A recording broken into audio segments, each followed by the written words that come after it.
Right. I'm going to have to take you back. For those of you who don't know me, I'm a Geordie. You'll find out I'm a Geordie later on if I have too much to drink, because my accent starts to change a bit late, you know? So in the beginning, I was a Geordie, moved to London, career in advertising and media, and inevitably, like a Geordie, safe haven, pub. And I ended up working very hard at the pub, and I ended up working for a great company called Whitbread. I'm not going to dwell on time at Whitbread. What I will tell you about Whitbread, I was there for 11 years, and it was a magnificent company. And the one thing I really learnt about Whitbread is that Whitbread had one amazing core skill. And it wasn't about beer, and it wasn't about marketing. This is a company where I was given Boddingtons to play with. I put a widget in a can of Boddingtons. I did Brewers Fayre. I did all sorts of amazing things at Whitbread. But their core skill at Whitbread was not beer. It wasn't retail. It was people. Whitbread was an incredibly difficult company to join. You jumped through hoops to get there, but when you got into Whitbread, it was like a cadre, it was like a blanket of people like you. And amazingly, this company, this listed company, gave you the latitude to do things that I was always amazed at. Nobody hauled me in, nobody told me I couldn't do things. It was an amazing company because it hired great people and just let them get on with doing great stuff. And you became a manager by letting other people do good stuff. So you were encouraged to hire better. It was an amazing company. So lesson number one, which I'll come back to, I'll remind you of these things at the end. Lesson number one, hire well and let them get on and do the bloody job. I'm always amazed that people hire people and then tell them what to do. Hire people and let them get on. After a while at Whitbread, I ended up going to work for a company called Heineken. And Heineken was very different from Whitbread. Heineken is an amazing organisation. And to be honest, what a gig for a Geordie. There I was, the opportunity to go and live and work in Amsterdam, sex and drugs and rock and roll, and be the lead singer of this amazing brand, this Heineken brand, travelling the world, selling beer. Frankly, that was kind of quite a hard sell to the missus, I'll be honest. But I did it, and it was amazing. But a very different company to Whitbread. This was a company that was a genuinely world-class brand. And you don't get to be a world-class brand by not having systems, processes, by making sure that you had focus and purpose. And so lesson number two, I spent 6 years at Heineken, and lesson number two that came out of Heineken above all other things was it was about focus and purpose. Sometimes it was really, really dull. You had to really learn your craft. And one of the things that happened at Heineken is you start to learn about yourself, or I started to learn a great deal about myself. It's an amazing organisation. I'll give you a couple of stories. Because you are Mr. Heineken, you can start to believe a little bit of the smell of your own bullshit. You turn left on every aeroplane you go into, you arrive in the States, and Heineken is a genuinely famous brand in America.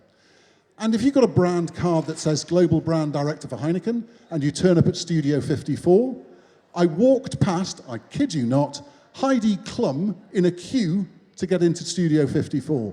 They'd have rather have me in Studio 54 than Heidi Klum. I was down in Antibes, and I had to fit a floor to Mr. Heineken's pool so that Mr. Heineken could greet 24 movie producers from Hollywood by walking across his pool towards them. So we fitted this glass floor, and he walked towards them. And the 24 producers were amazed, one of whom was Harvey Weinstein. Anyway, we did some amazing stuff at Heineken, and I can remember, we sent a message to outer space on the 31st of December 1999. No reply yet, but it was the sort of thing we did.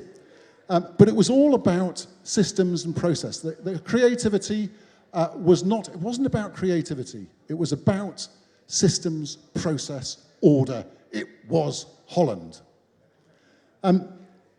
And I started to learn a bit about myself. So I was turning left and plenty of hubris. We learnt a lot about research. So research to them was about de-risking decisions. So I don't know how many people are here who get involved with market research at all, but there are two ways you can use research. It's like a lamppost. You can either lean on it, which is what Heineken did, or you can use it for illumination. And of course it should be used for illumination, but very often people just lean on it as an excuse. And that's a real shame. Because actually what it did, it became a career, and I'd lost the passion. A Geordie losing passion for beer. I mean, that's how much they kick you when you're at Heineken. Ideas were cheap. Execution, absolutely fundamental. And that's one lesson that I did learn at Heineken that I've still kept. Ideas, there are millions of ideas. If you can imagine a room with 174 brand managers in it, right, give me a bomb or a machine gun, but if you can imagine the number of ideas those people can come up with, and ideas are fine, and they're great, and some of them are wonderful. The difference between a good idea and a bad idea, they're irrelevant concepts. The only ideas that matter are ones that happen. So it's all great having ideas, but execution is all. And to get execution, you need focus and purpose. And that's what Heineken were really good at. Style was the other thing which I learned about Heineken. So Heineken were obsessed. I don't know how many of you are in the sort of creative industries, and so forgive me for being a bit rude. But there's a great deal of difference between style and brand, or style and creativity. When you're presented with work, let me tell you a little test, just to make, if you ever use this test, I'll be delighted. You're faced with a piece of work, and if you see that piece of work and you like it, fantastic. It makes you excited, that's really good. First funnel, you're excited.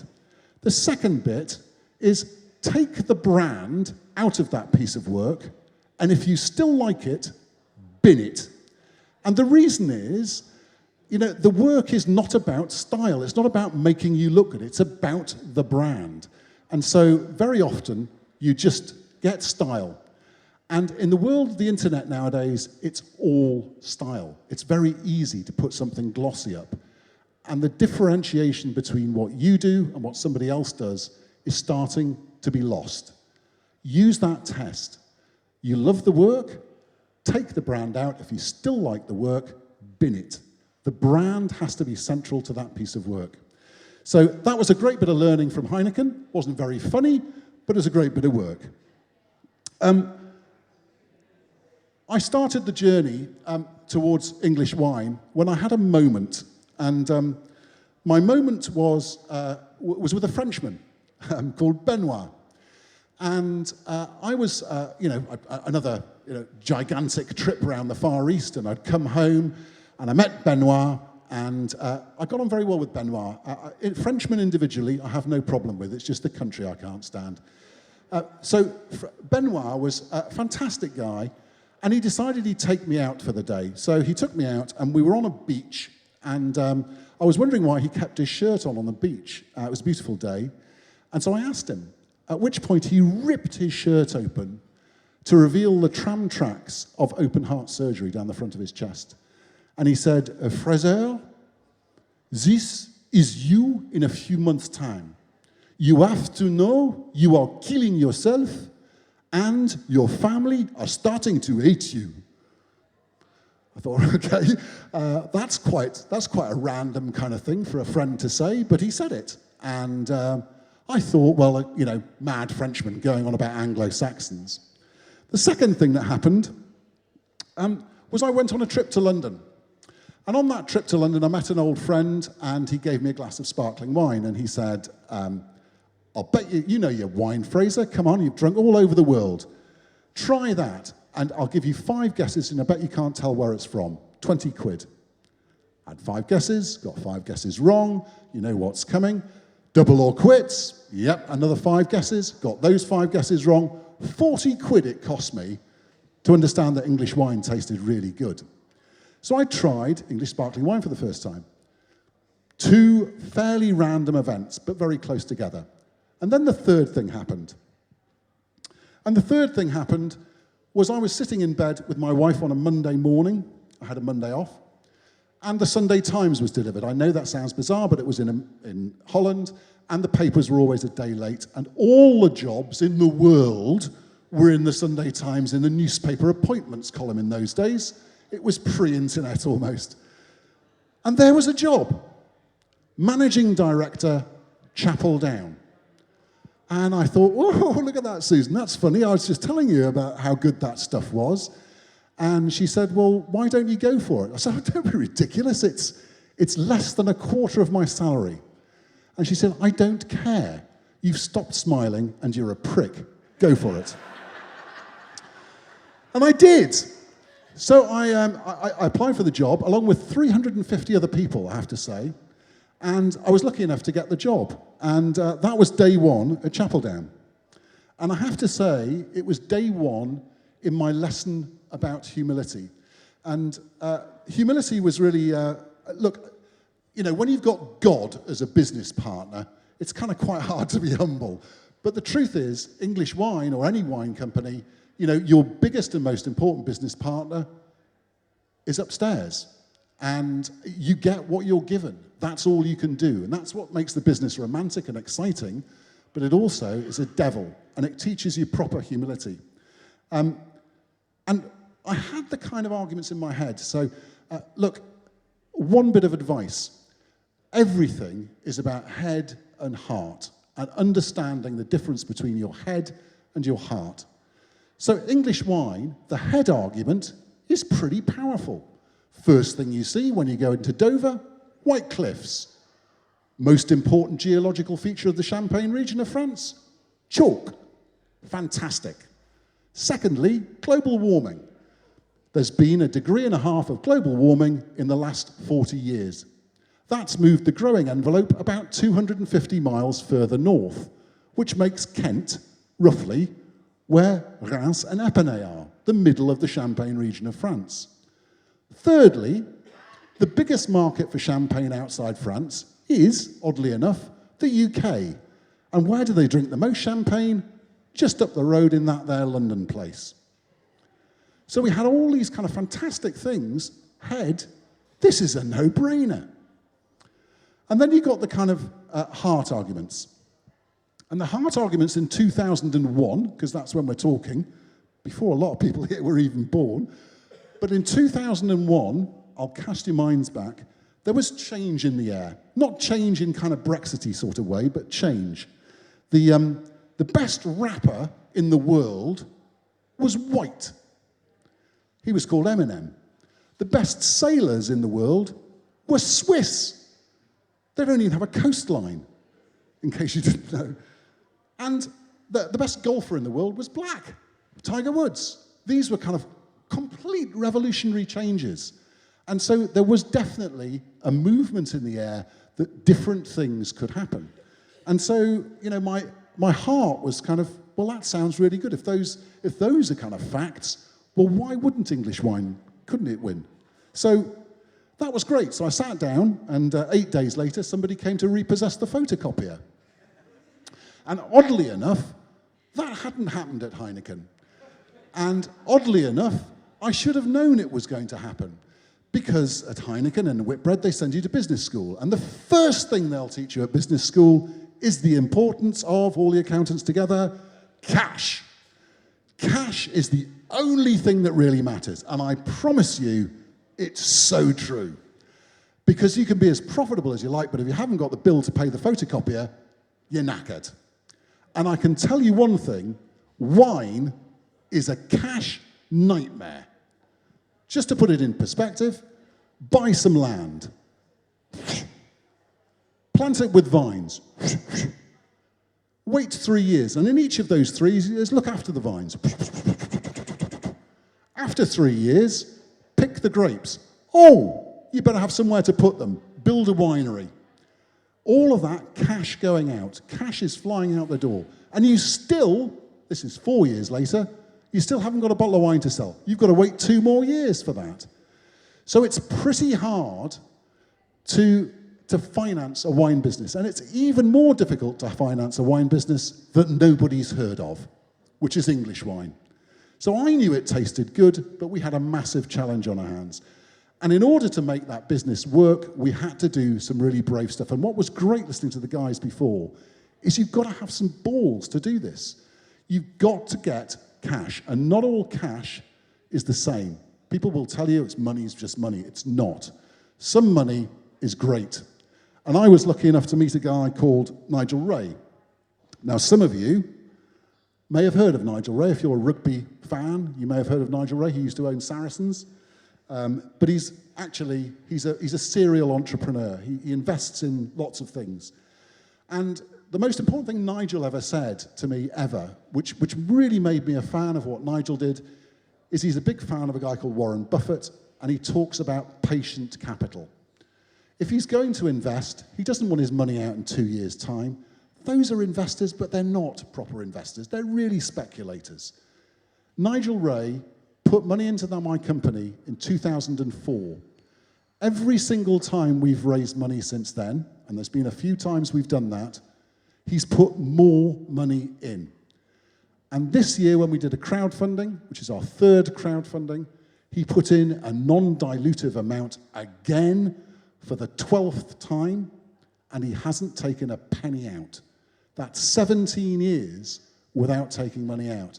Now, people, if you can get investors like those guys, and you keep delivering results to those guys, they'll keep hanging on. So be very, very, very choosy about who your business partners are. I can say that. I was dead lucky. I had a chairman, and I went to go and see a guy I'd never heard of, Nigel Ray, walked into his office, and surrounding by sporting memorabilia, I'm a sports nut, my chairman definitely wasn't. We talked for about 2 hours, and we barely mentioned wine. And as I came out, my chairman told me I'd blown it. At 8 o'clock the next morning, Nigel put the whole amount in. Because great investors invest in two things, prospects and people. And that's your job, is to sell those two things to every investor, prospect and people. And I think, the one thing I've been very lucky with in Chapeldown, and to be honest, there's been a massive amount of luck involved in my life, but I'm not going to tell you about that. I'm going to tell you about the genius bits. But in truth, getting good investment is so critical, and not being afraid to ask for more than you need. I see too many businesses not asking for enough, thinking they can just get by with just that amount and then having to go again and ask more money. Get a good amount of money behind you before you make stuff happen. And that, I say, is the single biggest learning I've had with Chapeldown. I then should just quickly mention the Daily Mail, everybody's favourite newspaper. But we had a massive break. We'd been asking the Daily Mail, because they've got a huge investor column, where people actually buy share tips from the Daily Mail, and they put us on the front page of their newspaper telling us that we'd supplied the royal wedding with our wines. And that was our real breakthrough moment. That was 2011. The Daily Mail told everybody we'd been served at the royal wedding. Truth is, I didn't know. I still don't know to this day if we were served at the royal wedding. But it was in the Daily Mail, so it must be true. And from that day onwards, though, can you imagine, from that day onwards, the day before, salesman to a pub owner or to a restaurateur, would you like to try our wines? Oh, you won a gold medal. Day after, would you like to buy our wine, or have you got something better that perhaps wasn't served at the royal wedding? And it just completely changed our whole attitude, Suddenly I could see sales guys going to work with their chests out and puffed up. It was fantastic. So we have had a certain amount of luck, but I will say that persistency, and that was years of nagging the Daily Mail to carry stories about English wine. And I think everything's a risk. And the one risk that I've never taken at Chapeldown, or I have a couple of times, is people. And actually, we've been lucky enough to have some amazing people go through Chapeldown, including Lucy, who you saw before, who worked with us for 11 years and was absolutely sensational. And from a people point of view, that's one thing we have never taken a risk about. And funnily enough, that the only time I've made a couple of mistakes on people have been when I've listened to my head and not my heart. You know, because you're the entrepreneur who starts your business, you know the sort of people that you can work with. So please make sure that you listen to your heart more than your head when it comes to hiring. So I think I just want to kind of wrap up a little bit. I think, let's think about the future. We've had at Chapel Down, we're lucky enough for the last 10 years to be able to deliver 15 to 20% compound annual growth every year. That's fantastic. But big companies are now in some trouble. And this is our chance. This is small businesses' great opportunity. I look at big businesses, and they're slow, they avoid paying tax, they're samey, they're complex, they're boring. They have mission statements that I don't understand. They have CEOs on bonkers salaries, I mean literally bonkers salaries, and they preach social responsibility. It's obscene. They've got big investors who make decisions to buy or sell shares in nanoseconds. These are not investors, their companies are being speculated about. It isn't about shopping, it's about experiences. And no matter what you're purchasing, no matter what you're selling something. And what you must start selling is the experience and the people that are involved in that. That's your advantage over the bigger companies. If it isn't, then you're dead, because you're going to get killed by them. So experiences to me mean people. So invest wisely in people. It's going to be the big difference. It's what you've got that those big guys can't have. You just can't have that consistency of people. And digital is just one of the great levelers. So I think, look, I can prattle on for hours about this sort of stuff, but I just want to kind of finish off by saying, look, I'm in this room full of people who are all at the start of your amazing opportunity. I wish I had done it earlier. I didn't do this till I was 38, and I wish I'd done it much, much sooner. So it's hugely gratifying for me to see so many people wanting to go on that journey. But go for it. Don't do it half-hearted. That's the one thing that I see people fail at is the kind of not quite in it. Do stuff that other people can't do. Have a purpose. I think the only disappointing thing is when I hear that people don't have a purpose in life. And actually, look, Martin Luther King, right, he said, I have a dream. And I have people all the time come to me and say, I've got a dream, Frazer, can you invest in my dream? And you go, well, okay, that's when you need a plan. So Martin Luther King needed a dream because you've got to be able to sell a dream. But you've got to sell the plan to get the money to make it work. And the only way you can be happy in your work is to be good at what you do and just get a little bit better every day. And we have a saying in Chapel Down, which is, everybody tries to go to bed just a little less stupid than they were when they woke up. And I think that's exactly what I'm trying to encapsulate in the culture of somewhere like Chapel Down is, look, just get a little bit better every single day. So I'm stepping away as from Chapel Down, because Chapel Down, frankly, has just got sexier and cooler, and I haven't. But I'm happy about that. And, life, an English sparkling wine, in any event, for best results, you need plenty of chill time. So that's what I'm going to do. Okay, that was it from me. What I am going to do is we're going to do a little bit of a demonstration. Because this is really what you've hung around for, isn't it? Okay, my sword, my kingdom for a sword. Where is that sword gone? Right, the art of sabotage. Can somebody find my sword? Might be over there somewhere. Is it over there somewhere? Yes, it is. Hold on. Cool. Yeah. Sounds good when someone says, "Let me get my sword," doesn't it? You said that Chapel Down had got sexier without you. You said sword, and that to me sounded quite sexy. I'm not going to lie. Still got it. Still got it. You still Right. got it. You still got it. Right. Thank you, Lucy. Will you come up on stage for me? You can be my brilliant assistant, Lucy. Everybody.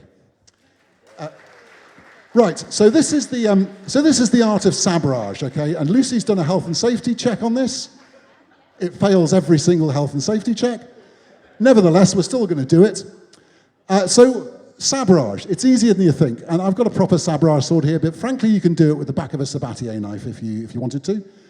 Let me explain how it started. So these were French cuirassiers would muster in Reims before every campaign that Napoleon called. And they'd get their kicks by lobbing the tops off champagne bottles, impressing the locals, getting their ends away, and then going off to battle.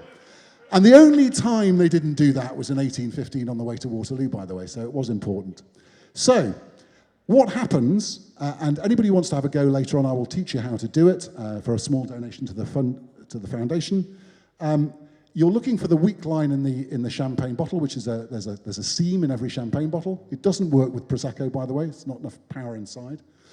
And when you very gently touch the top, it will cause a kind of fracture that goes around the lip of the bottle, and to huge applause, the cork will fly out with a ring of glass around it.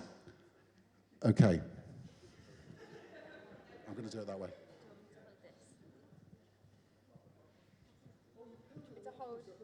I'll hold the microphone.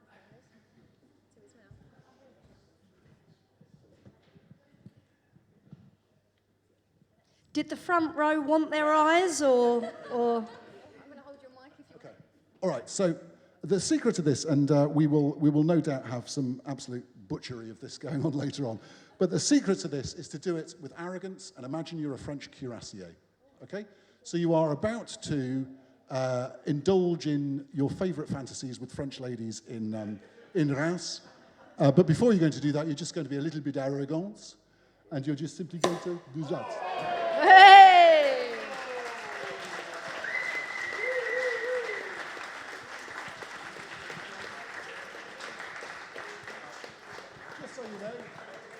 Just so you know, can you see if you can find that? Can you see if you can find it? No, it went right the way over. It's perfectly safe to drink afterwards, and I will prove that by. No, it is very safe to drink. The pressure inside is the same as a bus tyre, so there's no way any glass has gone in there. Don't touch the end of the bottle and don't touch the glass. Very nice. Thank you very much. Has anybody got any questions? Has anybody got any questions that they want to ask? Yes.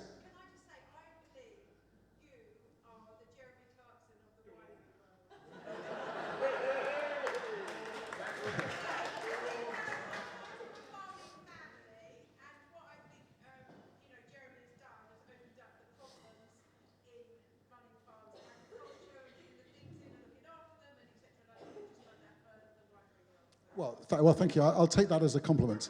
I think interesting in the farming community is, the interesting thing about being a winemaker is that you have to be a farmer, you have to be a chemist and a winemaker, and you have to be a magician with the marketing.